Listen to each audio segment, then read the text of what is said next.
अगर आप भी चाहते हैं नए वीडियो एवं नए ऑडियो देखने एवं सुनने के लिए तो हमारे गोल्ड स्टूडियो चैनल को सब्सक्राइब जरूर करें एवं बेल आइकन दबाना ना भूलें।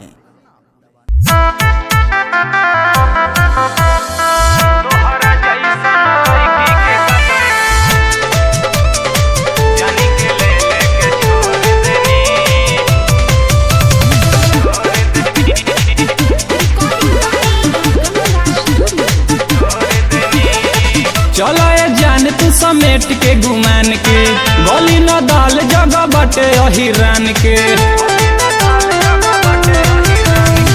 चलो ये जान तू समेट के गुमान के गोली न दाल जगह बटे अहिरान के।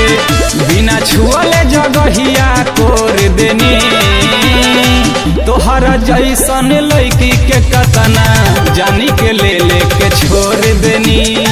तोहरा जैसन लड़की के कतना जानी के ले लेके छोड़ देनी।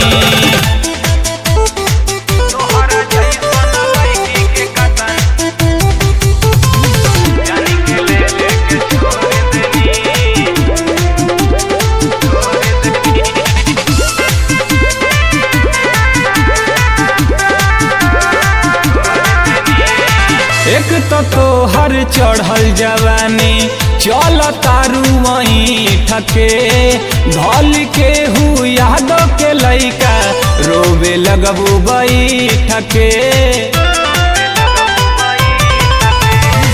एक तो हर चढ़ल जवानी चल तारू वहीं ठके धल के हु यादो के लइका रोवे लगबू बई ठके।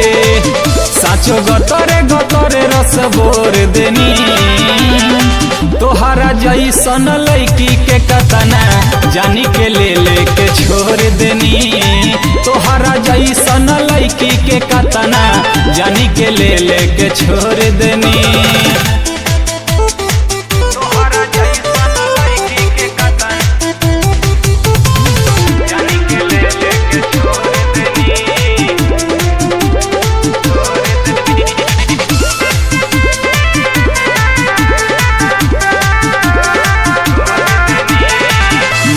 कहे मिस्टर ब्लैकी फायदा करी गोटा जईबू जिद जे करबू घाटा में पड़बू लगन से पहले लुटा जईबू। मान कहे राजेश ब्लैकी फायदा करी गोटा जईबू जिद जे करबू घाटा में पड़बू लगन से पहले लुटा जईबू। अखिए से देहिया के झकझोर देनी तोहरा जैसन लड़की के कतना जानी के ले लेके छोड़ देनी। तोहरा जैसन लड़की के कतना जानी